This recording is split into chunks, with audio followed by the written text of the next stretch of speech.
¿Qué harías si vieras a un hombre con un imperio de millones morir de hambre frente a una mesa llena de comida, mientras solo una niña se atreviera a tocar su plato? Nadie en aquel salón de Beverly Hills imaginó que esa noche no sería recordada por los donantes, ni por los diamantes, ni por los discursos sobre caridad, sino por unas pequeñas manos manchadas de harina. Bajo lámparas de cristal importadas de Italia, donde cada cubierto costaba más que un mes de renta en Boyle-Heights, Joon Seok-kan permanecía inmóvil al extremo de una mesa interminable. El legendario jefe de la mafia coreana, el hombre cuyo nombre alguna vez había hecho temblar restaurantes enteros en Koreatown, estaba sentado en su silla de ruedas como una sombra olvidada. Frente a él había arroz al vapor, pescado glaseado y sopa aún humeante. Pero nadie lo alimentaba. Nadie siquiera fingía notar que su plato seguía intacto. Hombres en trajes hechos a medida levantaban copas de vino francés hablando de inversiones de $5 millones como si discutieran el clima. Sus propios herederos sonreían, pero sus sonrisas tenían la quietud del hielo. Era una humillación refinada. Un castigo sin una sola palabra cruel. Porque a veces el desprecio no grita, simplemente deja a un rey sentado frente al hambre. Joon Seok no podía mover las manos. Apenas sus ojos conservaban esa antigua frialdad que alguna vez había gobernado imperios. Y sin embargo, detrás de esa mirada de acero, algo parecía quebrarse mientras veía cuchara tras cuchara pasar frente a él para alimentar a otros, nunca a él. Entonces ocurrió algo que nadie planeó. Desde la cocina de servicio, una niña pequeña, quizá de 8 años, zapatos gastados, vestido sencillo, una trenza suelta sobre el hombro, cruzó entre camareros como si no entendiera que estaba invadiendo un mundo prohibido. Marisol Vega había entrado con una bandeja de empanadas ayudando a su madre esa noche. Nadie reparó en ella hasta que estuvo junto al jefe. Sus ojos grandes observaron el plato intacto, luego el rostro inmóvil del hombre más temido del salón. «Tiene hambre», susurró como si acabara de descubrir una verdad sagrada que ningún adulto veía. Algunos invitados soltaron una risa incómoda. Un guardia dio un paso. Pero ya era tarde. Las pequeñas manos de Marisol alcanzaron la cuchara. Tomó un poco de arroz. La acercó a los labios del viejo rey caído. Y Joon Seok-kan, el hombre que jamás aceptaba ayuda, abrió apenas la boca. El salón entero quedó congelado. Una mujer dejó caer su copa. Un heredero palideció. Un abogado al fondo dejó de respirar por un segundo. Porque todos entendieron algo aterrador. La primera persona que había alimentado al gran Joon Seok en toda la noche no era familia, no era aliado. No era médico, era una niña latina desconocida. Y entonces vino el susurro que partió el aire. Uno de los hombres mayores reconoció el apellido Vega. Su expresión cambió. Porque la niña que acababa de darle de comer, era hija de un hombre que, años atrás, todos creían destruido por Joon Seok-kan. Marisol volvió a tomar otra cucharada. Esta vez con más cuidado. Como si alimentara a un abuelo. Una lágrima apareció en el rabillo del ojo del mafioso. Casi imperceptible. Pero Marisol la vio. No se preocupe, le dijo bajito, yo puedo darle de comer. Y por primera vez en décadas, Joon Seok-kan no parecía un hombre poderoso. Parecía un hombre solo. Nadie notó que, desde la otra punta de la mesa, uno de los sobrinos apretó la mandíbula. Nadie salvo el abogado observó que esa simple cucharada acababa de poner en peligro una herencia de $25 millones. Porque esa noche, bajo luces doradas y porcelana fina, no comenzó una cena benéfica. Comenzó un juicio silencioso. Y nadie en esa sala entendía todavía que las manos pequeñas de Marisol no acababan de alimentar a un hombre, acababan de despertar a un imperio dormido. ¿Puede una sola cucharada cambiar el destino de un imperio? Cuando la pequeña mano de Marisol Vega tocó por segunda vez la cuchara de plata, el salón entero parecía contener la respiración. Pero no todos miraban con ternura. Algunos miraban con miedo. Un guardaespaldas dio un paso al frente, dispuesto a apartarla, cuando algo imposible ocurrió. Joon Seok-kan, inmóvil hasta ese instante como una estatua de mármol frío, levantó apenas los ojos y detuvo al hombre con una sola mirada. No hizo falta una palabra. El guarda se congeló. La sala entendió de inmediato que el viejo rey, aunque roto, seguía siendo rey. Marisol no comprendía el peso de ese silencio. Solo vio a un hombre cansado que seguía sin terminar su arroz. Despacio, murmuró, como si alimentara a su propio abuelo. Y cada bocado parecía una ofensa para quienes llevaban meses tratándolo como un recuerdo incómodo. En la mesa, uno de los sobrinos de Joon Seok sonrió por cortesía, pero sus dedos golpeaban el mantel con un ritmo nervioso. Otro acercó su copa al oído de un inversionista y susurró algo que hizo al hombre palidecer. Porque esa niña estaba rompiendo una coreografía cuidadosamente diseñada. Aquella cena no era un homenaje. Era una exhibición. Un rey derrotado sentado como advertencia para los vivos. Pero la niña no obedecía el guión. Una mujer con perlas, esposa de un desarrollador inmobiliario de Pasadena, dijo con desprecio apenas disimulado: «Saquen a esa niña de aquí». Marisol la oyó. Bajó la mirada un segundo.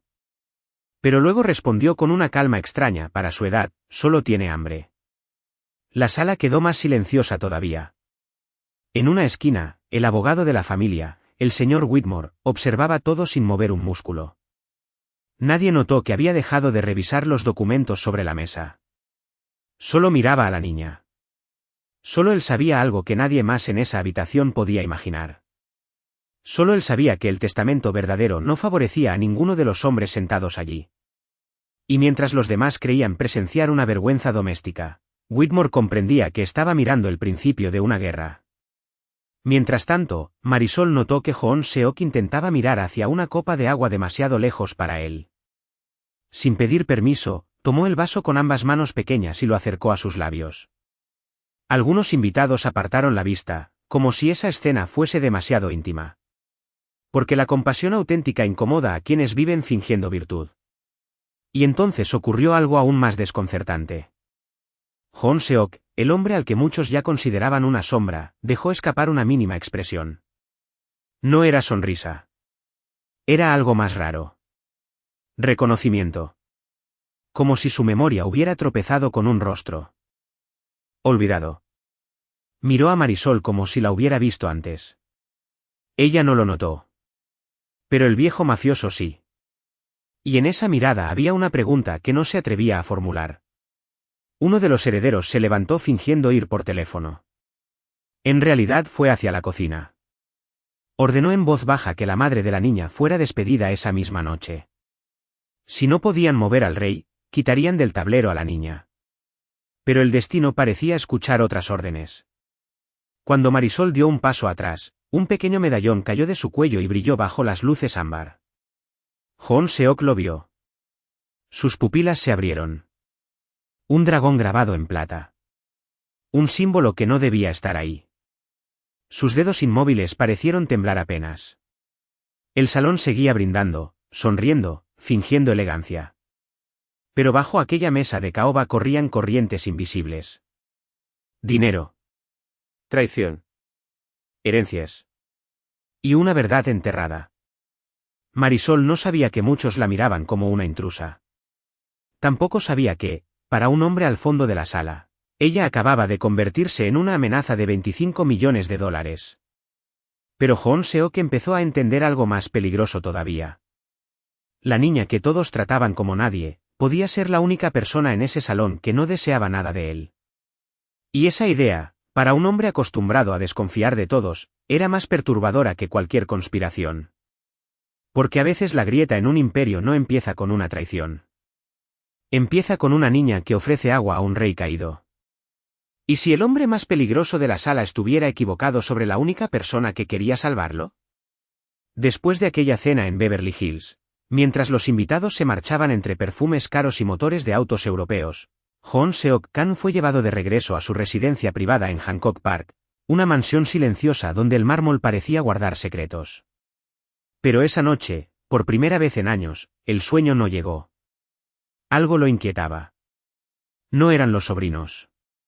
No era la sombra de las traiciones que siempre había sabido leer. Era una niña. Unas manos pequeñas sosteniendo una cuchara. Unos ojos que no pedían nada. Eso era lo más sospechoso de todo. En el mundo de Joon Seok, nadie se acercaba sin querer algo. Nadie. Daba sin cobrar después. Y por eso cometió su primer error. Pensó que Marisol Vega había sido enviada. Un peón. Un señuelo. Quizás una estrategia para ablandarlo antes de un movimiento más grande. A la mañana siguiente ordenó, con apenas una mirada al jefe de seguridad, que la niña no volviera a acercarse. Pero el destino no obedecía órdenes esa semana. Esa misma noche, cuando la lluvia mojaba las calles de Koreatown y los letreros de neón se reflejaban sobre el pavimento, una pequeña silueta apareció frente a la reja lateral de la residencia. Era Marisol, con una lonchera azul entre los brazos. Había caminado más de una milla desde el apartamento de su madre en Pico Union. Un guardia quiso echarla. Pero la vieja ama de llaves coreana, Mrs. Ann, observó la lonchera y la dejó entrar. Dentro había tamales envueltos en servilletas de papel y una nota escrita con letra infantil, para que no cene solo. Cuando Marisol entró en la habitación privada donde Joon Seok miraba por la ventana sin mover el cuerpo, él endureció los ojos al verla. Fríos. Desconfiados. Un muro. Te dije que no vinieras.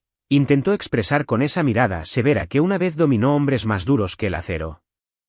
Pero la niña no entendía esos códigos. Solo levantó la lonchera. Mi mamá dice que la comida sabe mejor cuando alguien te quiere ver comer. Nadie le hablaba así al viejo rey.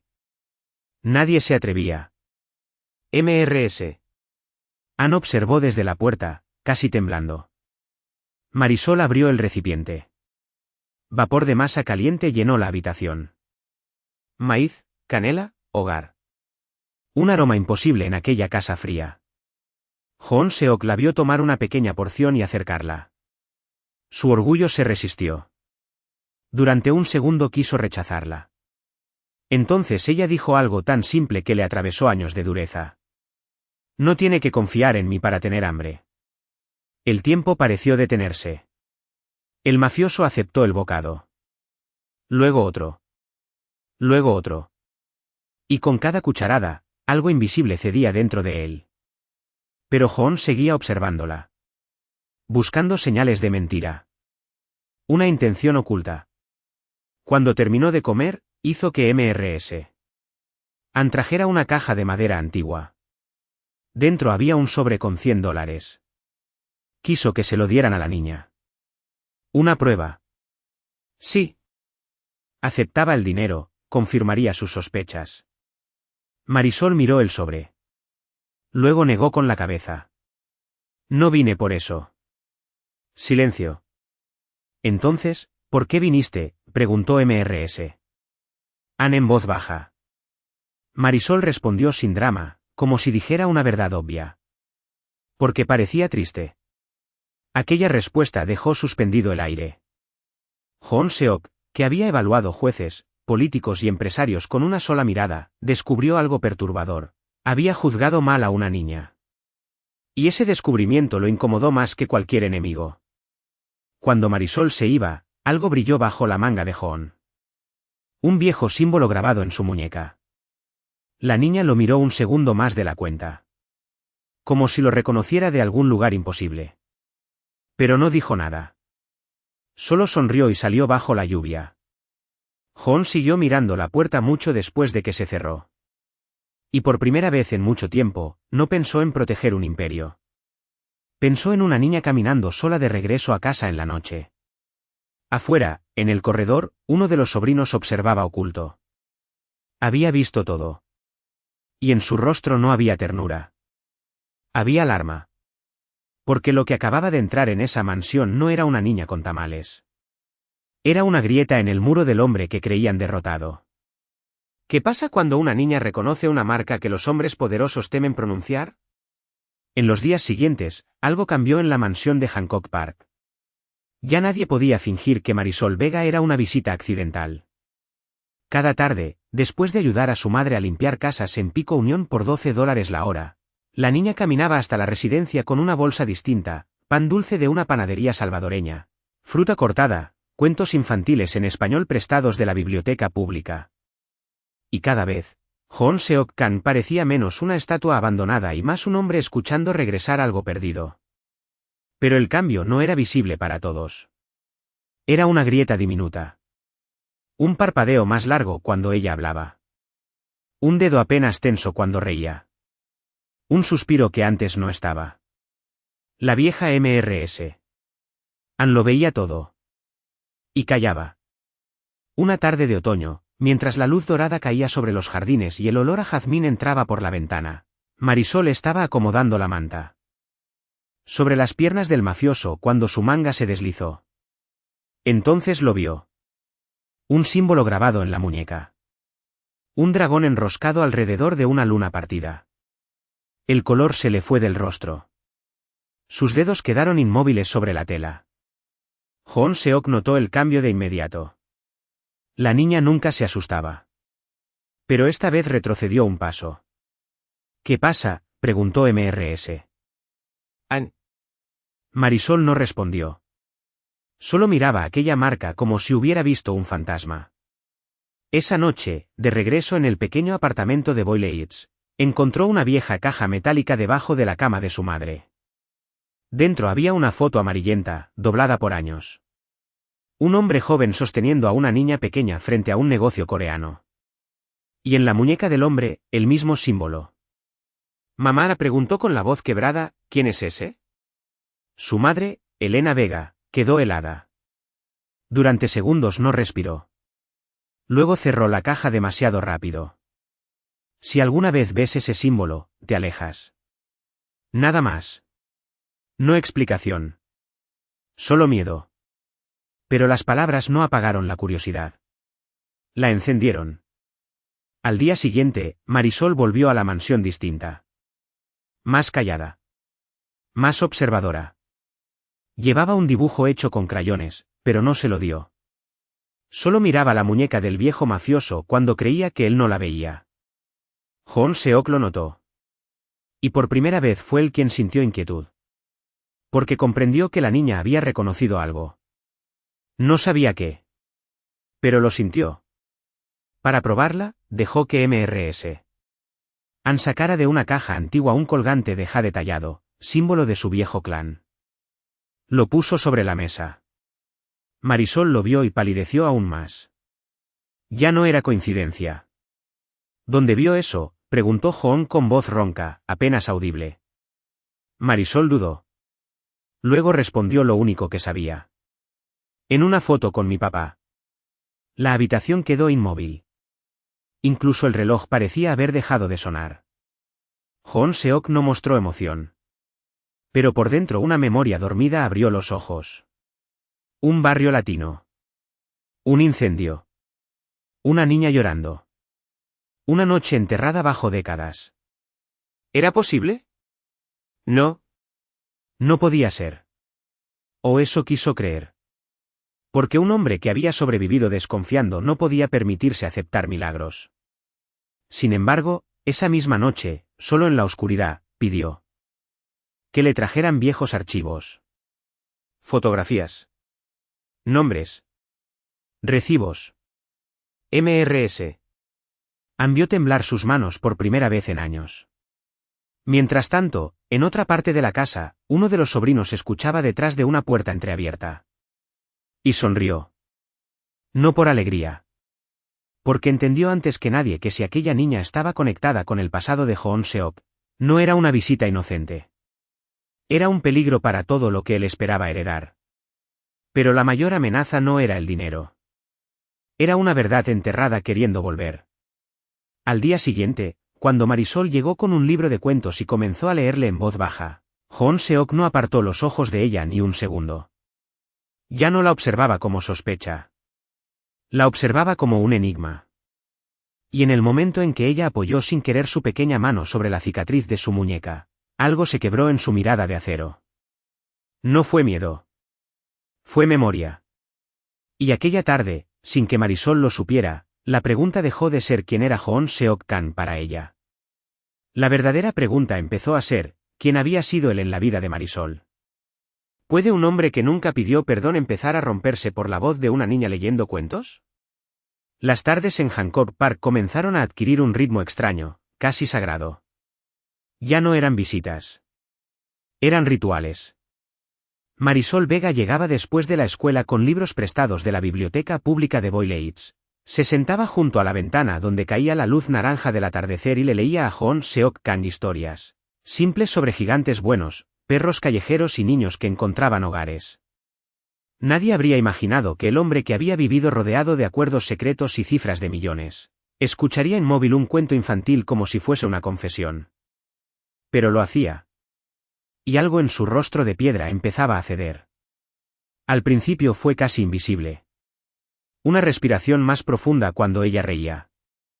Un movimiento apenas perceptible en sus dedos cuando Marisol tomaba su mano para pasar páginas.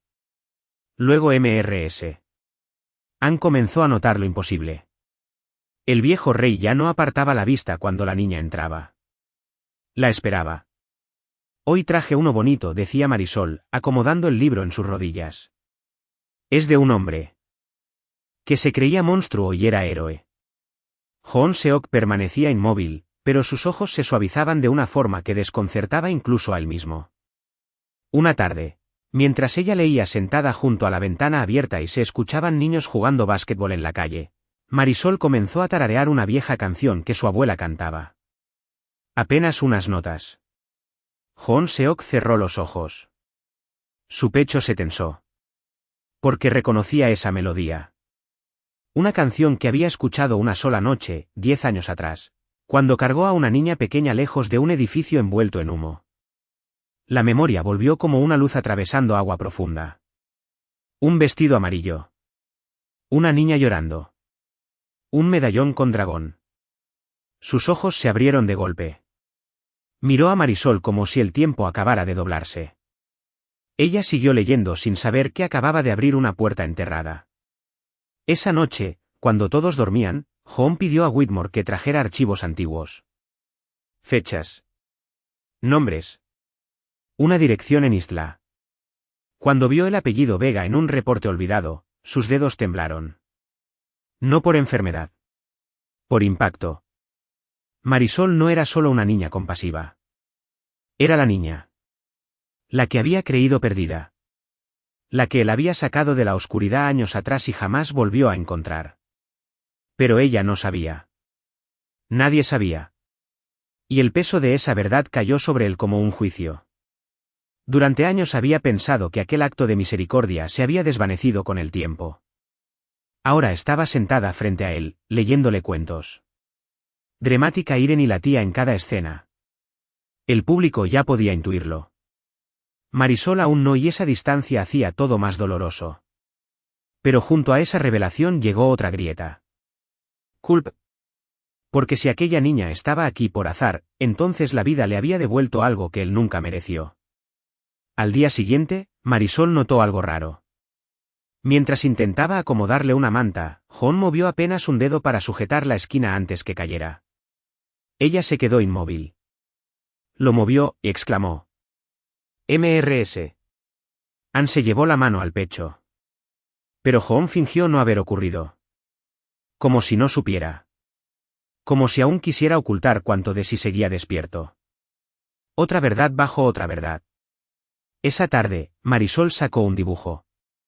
2 personas sentadas. Compartiendo un plato de arroz. Somos nosotros, dijo sonriendo. Hong la observó tanto tiempo que ella se puso nerviosa.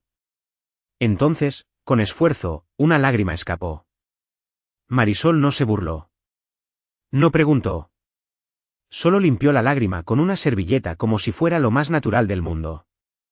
No estás solo, susurró. Y esa frase atravesó décadas de armadura. Pero alguien más escuchaba desde el pasillo. El sobrino mayor. Y comprendió algo aterrador. El anciano no estaba muriendo como esperaban. Estaba despertando. Y lo había despertado una niña. Esa noche el heredero ordenó acelerar ciertos planes. Porque cuando un hombre recupera razones para vivir, también recupera razones para pelear. Y mientras Marisol caminaba de regreso a Boyle Heights creyendo haber leído solo un cuento más, no sabía que había hecho algo mucho más peligroso. Había abierto la primera grieta emocional en un hombre construido para no sentir. Y cuando un imperio comienza a sentir, también puede empezar a recordar. ¿Qué pasa cuando un rey derrotado deja que todos crean que está roto, mientras sigue jugando la partida más peligrosa de su vida? En la superficie, la mansión de Hancock Park parecía más silenciosa que nunca. Pero bajo ese silencio, algo se movía. No eran pasos. Eran estrategias. Después de que Marisol Vega despertara en Joon Seok-kan algo parecido a la memoria, los hombres alrededor de la herencia comenzaron a inquietarse. El sobrino mayor ya no sonreía durante las visitas. Sus preguntas eran más frecuentes. Sus llamadas más largas. Los asesores financieros aparecían demasiado seguido. Incluso Mrs. Han notó que ciertos documentos desaparecían de la oficina privada. El aire tenía el peso de una tormenta que nadie nombraba. Pero Marisol solo veía lo simple.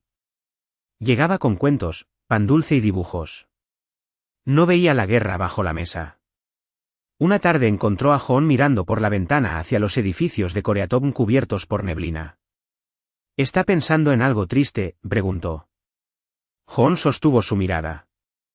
Y por primera vez, respondió con un susurro quebrado. Estoy contando. Marisol no entendió. Pero él sí. Estaba contando quién entraba. ¿Quién mentía? ¿Quién esperaba verlo morir? Porque había una verdad que nadie conocía. Joon Seok no estaba tan indefenso como todos creían. Había permitido que pensaran eso. Durante meses había exagerado silencios, inmovilidad, fragilidad. No por resignación. Por cálculo. Fingir ruina le había revelado quién lo enterraba vivo. El rey caído seguía jugando ajedrez. Solo desde una silla de ruedas. Esa noche, Whitmore llegó después de medianoche con una carpeta sellada. Dentro había registros de transferencias, propiedades ocultas, movimientos sospechosos de los sobrinos. Joon observó todo con ojos que ya no eran los de un vencido. Eran los de un estratega despierto. Y entonces pidió algo que dejó helado al abogado. No detengas a ninguno. Whitmore lo miró confundido. Déjalos creer que ganan. Era una trampa. Una lenta. Una silenciosa. Mientras tanto, Marisol comenzaba a notar pequeños milagros. Un dedo que respondía más rápido. Una mano que parecía tensarse al escucharla reír. Un día dejó caer un libro y, por un instante, Joon intentó alcanzarlo. Ella lo vio. Sonrió. Yo sabía que podía. Él apartó la mirada. Como si la esperanza fuera peligrosa. Pero la niña ya sospechaba. Algo no cuadraba. Y entonces llegó la noche del té. Un sobrino organizó una cena privada solo para familia. Marisol no estaba invitada. Mrs. Han tampoco. Solo los herederos y Joon. Luces bajas. Té servido en porcelana coreana antigua. Conversaciones suaves como seda. Pero Joon notó demasiado interés en que bebiera. Sonrisas demasiado cuidadosas. Fingió cansancio. Fingió no notar nada. Y aceptó el juego. Levantó la taza. La acercó. Pero no bebió. Solo simuló. Porque había visto lo suficiente para entender. No hacía falta veneno para destruir un imperio. Bastaban manos codiciosas. Más tarde, en su habitación, Whitmore preguntó en voz baja si había sentido miedo. Joon respondió algo que heló el cuarto. No temo por mí. Miró el dibujo que Marisol había dejado junto a su cama. Temo por ella. Porque si los herederos sospechaban que la niña significaba algo para él, la convertirían en objetivo. Y por primera vez, el hombre que había vivido desconfiando empezó a proteger a alguien desde el afecto. No desde el poder. Pero la mayor revelación vino al día siguiente. Marisol entró corriendo con una bolsa de pan y vio un documento abierto sobre la mesa. Un mapa. Nombres marcados. Fechas. Sin entender, preguntó, ¿es un juego? Joon la miró largo. Luego, con esfuerzo casi imperceptible, movió dos dedos sobre la mesa como piezas de ajedrez. Marisol quedó inmóvil. No era reflejo. Era voluntad. La niña retrocedió un paso, no por miedo, sino por asombro. Y entonces comprendió algo imposible. El hombre al que todos trataban como un cuerpo vencido, había estado observándolo todo. Fingiendo. Esperando. El cuarto quedó en silencio. Jon sostuvo su mirada.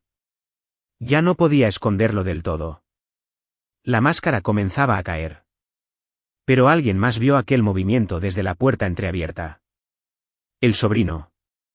Y entendió el peligro.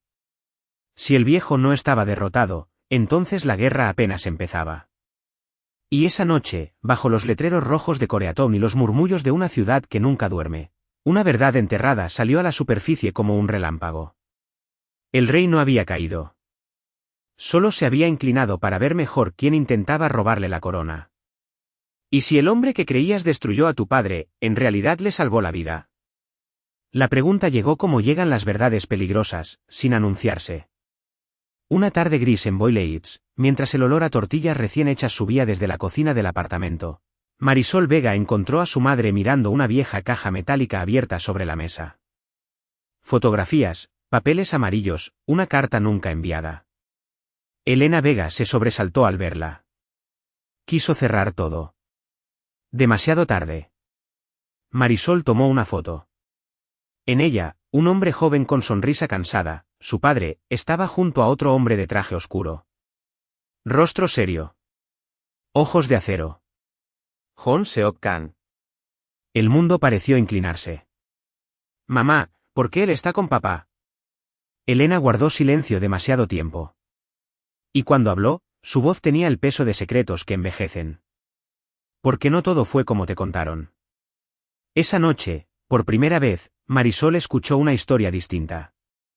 Que su padre no había sido entregado por traición. Que años atrás había una amenaza invisible rondando familias inmigrantes, deudas, gente desapareciendo del mapa sin ruido. Y que Jon Seok había hecho algo incomprensible entonces. Mandó encarcelar a su padre bajo cargos menores para esconderlo donde nadie pudiera tocarlo. Una prisión como refugio. Un sacrificio disfrazado de crueldad. Marisol no podía procesarlo. El villano de los susurros había protegido a su familia. El suelo moral de la historia se partía bajo sus pies. Al día siguiente caminó hasta Hancock Park con el corazón golpeándole el pecho. No llevaba libros. No llevaba pan dulce. Solo llevaba preguntas. Cuando entró, Jon Seok la vio distinta. Supo de inmediato que algo había cambiado. Marisol se acercó despacio. Miró la cicatriz de su muñeca. Luego sus ojos. ¿Usted conoció a mi papá? La habitación quedó inmóvil. Mrs. Ann dejó caer una cuchara en la cocina. Jon tardó tanto en responder que parecía no hacerlo. Luego, apenas, asintió. La niña dio un paso atrás como si el mundo acabara de abrirse. Dicen que usted lo traicionó. Silencio. Largo. Doloroso. Jon cerró los ojos. Como si una herida antigua acabara de tocarse. Y entonces, con voz rota por años y culpa, murmuró una frase que cambió todo. Lo escondí donde podían dejarlo vivir. Marisol no entendió al principio. Luego sí. Y cuando entendió, algo en su pequeña mirada dejó de juzgar. Esa fue la primera absolución que Jon recibió en décadas. Pero aún faltaba otra verdad. Whitmore apareció esa tarde con un archivo viejo. A petición de Jon. Dentro había una foto quemada en una esquina. Un edificio humilde en Isla. Humo. Gente corriendo. Un hombre cargando a una niña envuelta en una manta amarilla. Marisol miró la imagen y dejó de respirar. La manta. La misma que su madre aún guardaba doblada. Esa niña, dijo temblando. Jon la miró. Ya no había forma de esconderlo. Eras tú. El cuarto entero quedó suspendido. El tiempo dejó de tener sonido. Marisol miró al anciano paralizado, luego la foto, luego sus propias manos. El hombre al que todos llamaban monstruo la había cargado una noche que ella ni recordaba. Y nunca le pidió nada a cambio. Las lágrimas llegaron antes que las palabras. ¿Usted me salvó? Jon no respondió. No pudo. Sus ojos lo hicieron. En el pasillo, el sobrino que escuchaba oculto sintió por primera vez miedo real. Porque acababa de morir la historia que mantenía unido su poder. Si la niña veía al viejo no como verdugo sino como protector, todo cambiaba. Todo. Pero lo más devastador ocurrió después. Marisol se acercó lentamente. Puso su pequeña mano sobre la de él. No por compasión. Por reconocimiento. Y Jon, que había vivido temiendo la traición, recibió algo que no sabía cómo sostener. Gratitud.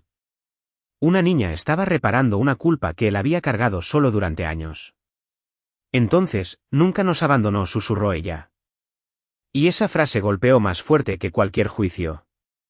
Porque un imperio puede sobrevivir conspiraciones. Lo que no sabe resistir es el perdón. Pero mientras ambos quedaban atrapados en esa verdad recién nacida, Whitmore miró un documento que aún no habían visto. Otra capa del secreto esperaba. Porque si Marisol acababa de descubrir que el hombre que creyó enemigo había salvado a su padre, aún no sabía que ese mismo hombre llevaba años protegiéndola sin que ella lo sospechara. Y esa revelación estaba a punto de romper algo todavía más grande que un imperio. Iba a romper el destino. ¿Y si descubrir que alguien te salvó una vez no fuera la verdad más grande, sino apenas el comienzo de otra más imposible? Durante 2 días después de aquella revelación, Marisol Vega no pudo mirar a Jon Seok-kan del mismo modo. Ya no veía solo al hombre que todos temían ni al anciano frágil que ella alimentaba con arroz. Veía una deuda invisible. Veía una historia rota intentando recomponerse. Pero Jon parecía más inquieto que en semanas. Como si una verdad recién dicha hubiera liberado otra que llevaba demasiado tiempo encerrada. Fue Whitmore quien llegó esa tarde con una caja de seguridad pequeña, cubierta de polvo, que había permanecido sellada 12 años. La dejó sobre la mesa sin hablar. Jon sostuvo la mirada del abogado y apenas asintió. Mrs. Ann cerró la puerta. El aire se volvió pesado. Marisol observaba sin entender. Dentro había documentos, recibos, estados de cuenta, una libreta con nombres y una carpeta con el apellido Vega escrito a mano. ¿Qué es eso?, preguntó la niña. Whitmore tragó saliva antes de responder. Algo que debiste saber hace mucho. Sacó un documento bancario. Un fondo fiduciario. Cientos de depósitos hechos durante años. Para matrícula escolar. ¿Renta? Gastos médicos. Todo bajo un nombre encubierto. Beneficiaria, Marisol Vega. La niña frunció el ceño. No comprendía. Whitmore habló despacio, como quien desentierra algo sagrado. Alguien ha estado ayudando a tu familia desde que tenías 5 años. Marisol giró hacia Jon Seok. Él no apartó la mirada. Y entonces llegó la frase que hizo que la habitación entera dejara de existir por un instante. Fue silencio absoluto. La niña creyó haber oído mal. ¿Él? Whitmore asintió. Tu escuela. Los tratamientos de tu mamá cuando enfermó. Incluso el alquiler cuando iban a perder el apartamento en Boyle Heights. Marisol retrocedió un paso como si el suelo hubiera cambiado. Durante años creyó que algunos milagros solo habían sucedido porque sí. Un sobreanónimo cuando faltaba dinero. Una beca inesperada. Un casero que de pronto dejó de presionar. Todo tenía origen. Y el origen estaba frente a ella. El hombre que creía conocer apenas empezaba a revelarse. Jon Seok intentó hablar. Su voz salió áspera. Pensé que habías desaparecido.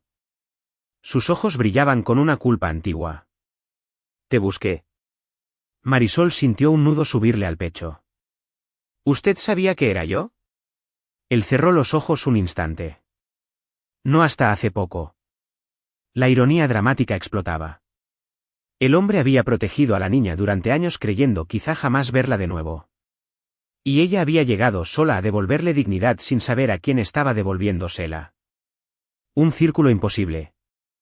Pero el mayor golpe aún no venía. Whitmore sacó una última foto. En ella, una niña pequeña dormida en brazos de un hombre joven con traje oscuro. En el reverso una fecha y una nota escrita en coreano. Mrs. An tradujo en voz baja. Para la hija que la vida me dejó salvar. Marisol comenzó a llorar sin ruido. No como una niña asustada. Como alguien entendiendo demasiado. Se acercó despacio a John.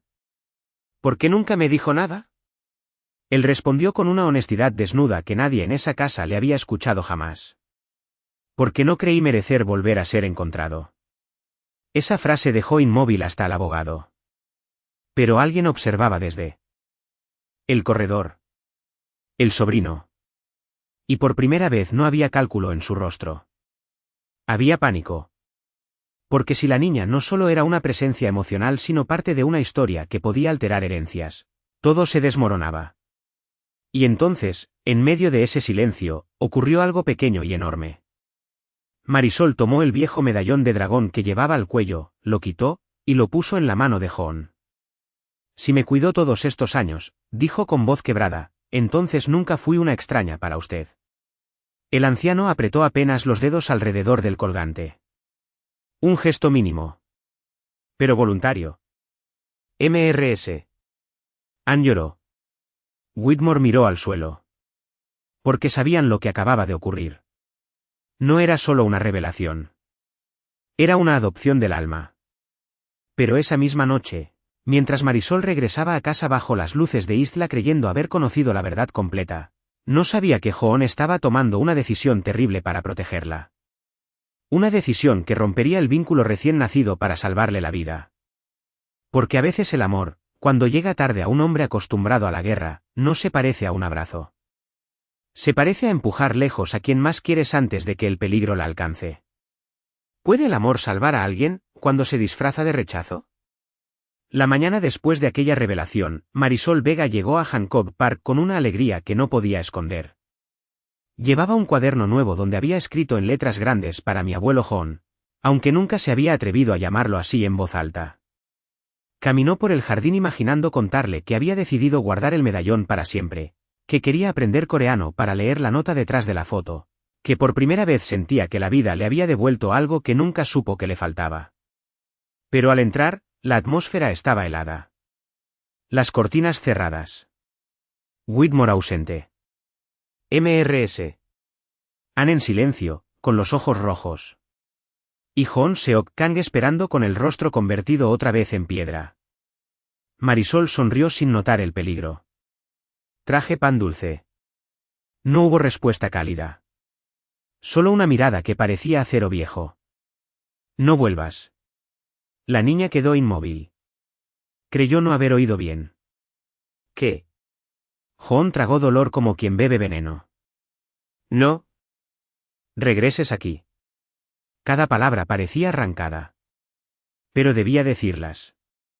Porque la noche anterior había descubierto que los sobrinos sospechaban del vínculo. Y sabía que acercarla era exponerla. Pensó que empujarla lejos era protegerla. Su mayor error. Vos misjudgment final. Marisol rió nerviosa creyendo que era broma. ¿Está enojado? John endureció más la voz. Nunca debiste venir. El golpe no fue el rechazo. Fue la frialdad. Porque venía del hombre que acababa de descubrir como protector. ¿Todo lo que me dijo era mentira?, preguntó ella con los ojos llenándose. Él quiso romperse. No podía. ¿Ver? Solo eso. La palabra cayó como una puerta cerrándose. Marisol dejó el cuaderno sobre la mesa y salió corriendo sin mirar atrás. Mrs. Ann cubrió su boca para no llorar. Cuando la puerta se cerró, John tembló entero. No por debilidad física. Por devastación. Había elegido herir para salvar. Y no sabía que acababa de empujar lejos a la única persona que podía salvarlo esa misma noche. Porque al caer la tarde los sobrinos organizaron otra cena privada. Té servido. Sonrisas suaves. Conversaciones sobre negocios. John entendió que algo había cambiado en sus rostros. Demasiada calma. Demasiada prisa. Esta vez el peligro no se insinuaba. Respiraba en la habitación. Le ofrecieron una taza especial de ginseng. Un sobrino insistió con cortesía excesiva. Es bueno para su recuperación. Jon supo. Pero decidió aceptar el riesgo. Había perdido a Marisol esa mañana. ¿Qué importaba ya? Levantó la taza. Dio un pequeño sorbo. Y por primera vez en mucho tiempo sintió verdadero cansancio. Mientras tanto, en Boyle Heights, Marisol lloraba sentada junto a la ventana. Miraba el medallón y repetía las palabras como si no encajaran con el hombre que conocía. Entonces recordó algo extraño. Al irse, vio sobre la bandeja del té un olor distinto. No supo por qué, pero algo dentro de ella se tensó. ¿Instinto? Corrió. Más de una milla de regreso. Respiración rota. Zapatos golpeando banqueta. Cuando llegó a la mansión los guardias intentaron detenerla. Se soltó y entró corriendo. Halló a Jon más pálido, la taza aún cerca. Miró el té. Olió las hierbas. Su abuela le había enseñado a reconocer ciertas infusiones por el olor. No tome eso. Demasiado tarde para advertencias suaves. Derribó la taza de un golpe infantil. El líquido cayó sobre el mármol como un accidente torpe. Los sobrinos se levantaron furiosos. Pero el silencio del cuarto los delató. Jon la miró. Entendió en un segundo lo que ella había visto antes que todos. La niña a la que apartó para protegerla acababa de regresar para salvarlo. Su juicio se derrumbó. Creyó que debía alejarla para no ponerla en riesgo. Pero era ella quien seguía interponiéndose entre él y la caída. Marisol temblaba. Pensé que no quería verme. Jon intentó hablar. No pudo. Solo la miró con una culpa desnuda. Porque había cometido el error más doloroso de todos. Subestimar el corazón que lo estaba rescatando. Pero cuando la tensión parecía romperse, una voz surgió desde la puerta principal. Grave. Familiar. Imposible. Todos giraron. Un hombre estaba de pie en el umbral. Elena Vega detrás de él, llorando. Marisol dejó de respirar. Porque reconoció el rostro por las fotos viejas. Su padre. Vivo. Y en ese instante Jon Seok entendió que la noche aún no había mostrado su revelación más grande.